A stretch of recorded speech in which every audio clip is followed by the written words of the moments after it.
like to take this opportunity to thank His Excellency President Uhuru Muigai Kenyatta for finding it fit to nominate and support Mheshimiwa Amos Kimunya for that position.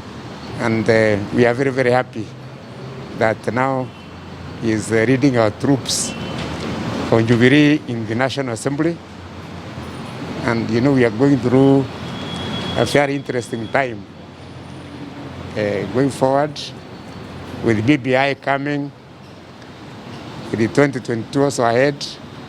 And it's very good to have old hands like him, you know, leading that August House.